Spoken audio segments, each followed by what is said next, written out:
Oke, jumpa lagi dengan saya. Masih di tutorial seputar React.js modal dengan Tailwind CSS. Di mana pada tutorial atau pembahasan kali ini, saya akan bahas dan menjelaskan bagaimana cara untuk membuat dan menggunakan komponen pada modal yang telah dibuat sebelumnya. Untuk mengikuti tutorial ini, langsung aja buka VS Code atau editor favorit Anda. Di pembahasan terakhir kita telah berhasil membuat modal komponen ya. Nah, sekarang kita akan coba untuk membuat komponen baru. Contoh bisa di sini saya akan buat sebuah modal, misal contoh namanya adalah modal, sorry, pop-up at user dot .jsx.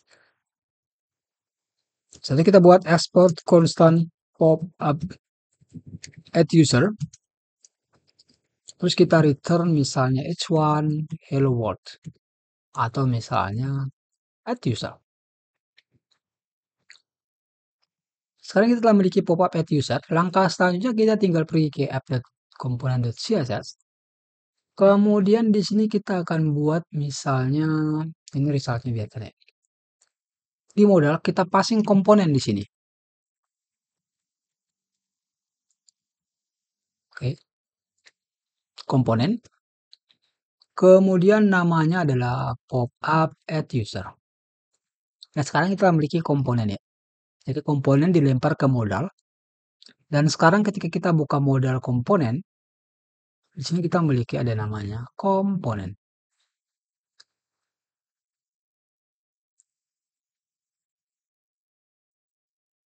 Kemudian kita bisa scroll ke bawah.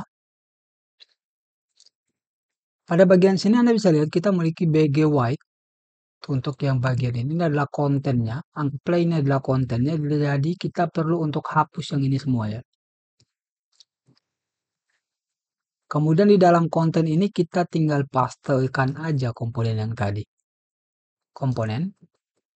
Seperti ini untuk ngerender komponennya. Jadi ketika kita kembali, kemudian kita coba open. Oops, komponen is not recent to browser if not render. Oke. Ada yang salah? Salah typo kayaknya. Ini karena ketiknya nggak benar nih. Komponen. Oh, sorry. Oke. Ini harus gini deh kayaknya.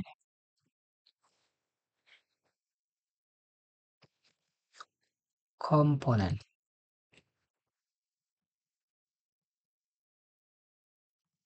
Coba. Wait.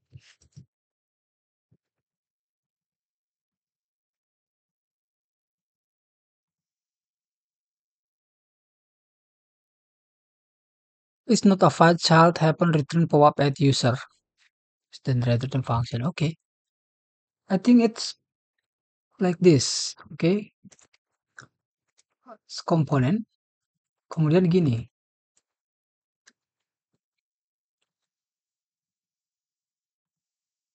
Oke. Coba kalau kita buat di sini .props. Kayaknya ada yang bentrok atau apa gitu ya. Anda bisa lihat komponen masih ada nih. Kita props.component. Anda bisa lihat at user. Ini karena ada yang bentrok sih sama komponen. Anda bisa lihat aja. Jadi kalau props.component bisa nih. Anda bisa lihat ketika open komponennya sudah dibuka seperti ini. Artinya bahwa sekarang kita telah berhasil untuk passing komponen ya. Udah berhasil. Nah cuman ketika misalnya Anda pergi ke pop-up at user. Misalnya ya. Kemudian bisa kita buat di sini div. Misalnya h1 at user. Kemudian di sini at input. Oke, misalnya class name atau janganlah. Oke, kita buat variabel aja. Fill, oke. Masukkan semua data yang diperlukan.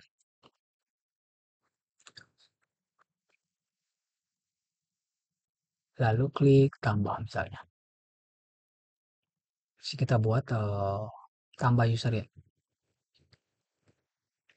Atau tambah pengguna.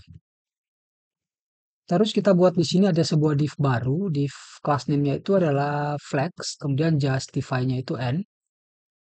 Kemudian kita buat dua button. Button yang pertama itu kelas BG Slide 200, kemudian sama P-nya itu 3, rounded-nya itu MD, kemudian hovernya itu adalah BG Slide 300, kemudian di sini adalah cancel, dan ada namanya BG Lime 500, kemudian di sini BG Lime 600. Ini submit harusnya. Oke.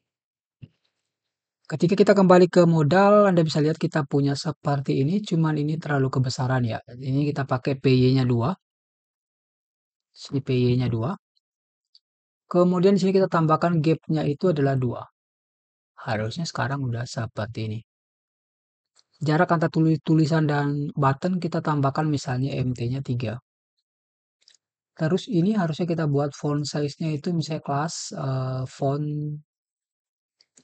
text Excel atau 2 Excel misalnya font semi bold. Dan kita akan dapatkan tambah user seperti ini. Ini ketika kita scroll, sentuh. Ini modalnya ini paddingnya terlalu tinggi, terlalu besar ya. Jadi saya akan pergi ke modal, kemudian ngatur paddingnya. Lebih suka PX-nya 3 sih. Sorry, P-nya 3 sih biasanya. Oke. Dan ya, sekarang P-nya 3 seperti ini. Cuma ini cancelnya masih belum berfungsi ya. Nah, di sini yang saya maksudkan tadi, jika pembahasan sebelumnya Anda ikuti, sorry. Ada namanya on close dan on chain. Kalian bisa lihat di sini ada on close dan on chain. Nah, di sini on chain ini kita bisa pakai result. Dan di sini kita tinggal passing aja result di sini. Oke. Dan di sini kita bisa pakai on chain sama dengan adalah handle chain, kemudian on close, handle close. Nah, kemudian pada bagian pop-up user sini kita tinggal pakai di sini namanya on chain dan on close. Di sini kita bisa buat konstanta misalnya handle. Kalau untuk on close-nya udah pasti ya close, jadi kita tinggal pakai aja di sini klik on close. Sedangkan kalau on submit-nya ini anggaplah kita perlu untuk ngirim data ke backend dulu misalnya. Bisa contoh konstanta handle submit. Anggaplah kita kirim data ke backend itu butuh waktu 3 detik. Oke, jadi 3000 milisecond. Setelah itu tinggal on chain. Dapatan dari backendnya adalah seperti ini. Misalnya Jendo. Dari sini kita bisa tambahkan misalnya on close, on click sama dengan handle submit. Jadi ketika kita kembali ke sini, kemudian kita coba reload, kemudian kita open, kemudian kita cancel, harusnya ini langsung tertutup. Oke, dari usernya udah bisa ngetutup. Kemudian kita open, kemudian kita coba submit. Sorry, di sini kita console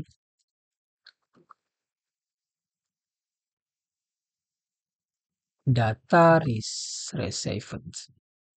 Artinya data diterima. Jadi ketika kita open, kemudian kita submit, 1, 2, 3 muncul. Ketika dapat data, Anda bisa lihat di update.js sekarang menerima data Jendo. Artinya data yang didapat dari backend dikirim melalui pop-up user, diterima oleh modal dan modal meneruskannya ke app komponen atau komponen yang memanggil modal pop-up user. Seperti itu. Nah, terus bagaimana cara untuk melempar data dari komponen ini? Kita bisa tambahkan aja misalnya contoh di sini kita tambahkan model. Model di sini adalah edit 1, misalnya name-nya itu adalah John Doe.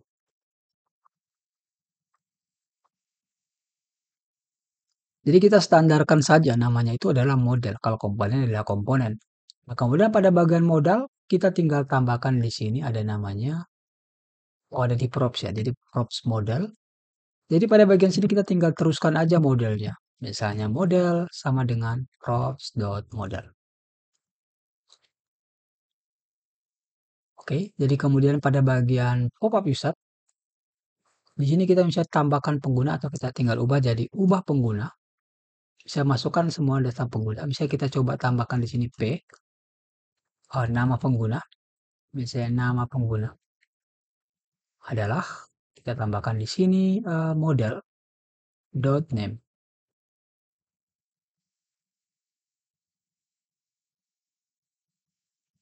Nah, modelnya itu didapat di sini.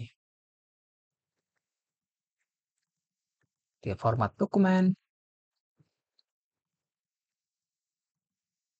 Oke. Kita kembali, kemudian kita open. Anda bisa lihat sekarang modelnya sudah didapat yaitu nama John Doe. Tapi ketika kita submit, dia akan menjadi Jandu.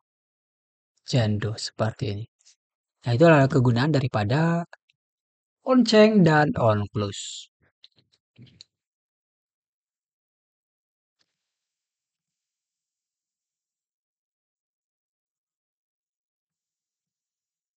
Oke, ya mungkin seperti itu sih bagaimana cara untuk membuat pop-up ad user ya. Dan bagaimana cara untuk menggunakannya. Jika Anda mengikuti pembahasan saya di awal pengenalan tutorial, alasan mengapa saya buat tutorial ini. Jadi kebanyakan developer itu setelah mereka buat model seperti ini ya, mereka udah buat model komponen seperti ini misalnya. Ups, sorry. Ini perlu dihapus, harusnya udah nggak perlu. Mereka udah buat komponen seperti ini. Ini mereka tetap pakai terus nih seperti ini nih. Jadi ketika misalnya mereka buat ada kategori, mereka akan copy lagi yang ini, kemudian lempar komponen seperti ini. Kemudian pasti modelnya, kemudian di page-nya itu mereka set seperti ini nih. Ada ISO dan set ISO yang mereka buat manual seperti ini. Jadi kalau misalnya Anda punya modal lain lagi, Anda buat di sini nih. ISO lagi nih, misalnya ISO term, kemudian set southern misalnya seperti ini. Jadi akan banyak step untuk modal di sini. Nah, di tutorial ini itu saya akan buat lebih simpel lagi sih. Dan ya, itu akan dibahas di pembahasan selanjutnya ya. Akan saya bahas di bagaimana cara untuk membuat model dengan memanfaatkan React Context.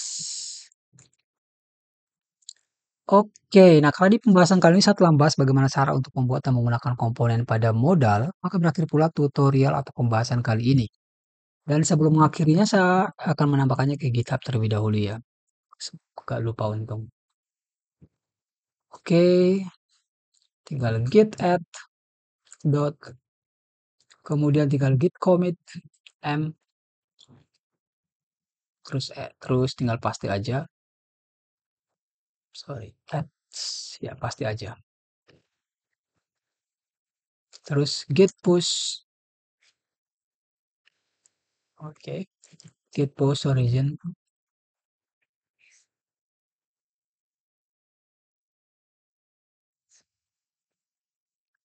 Oke, mungkin seperti itu. Karena di sini saya telah bahas sendiri penjelasan itu bagaimana cara untuk membuat dan menggunakan komponen pada modal. Maka berakhir pula tutorial atau pembahasan kali ini. Sekarang sampai jumpa di tutorial selanjutnya. Itu bagaimana cara untuk membuat dan menggunakan modal konteks dengan React konteks. Oke, sekarang sampai jumpa di tutorial atau pembahasan selanjutnya. Good luck.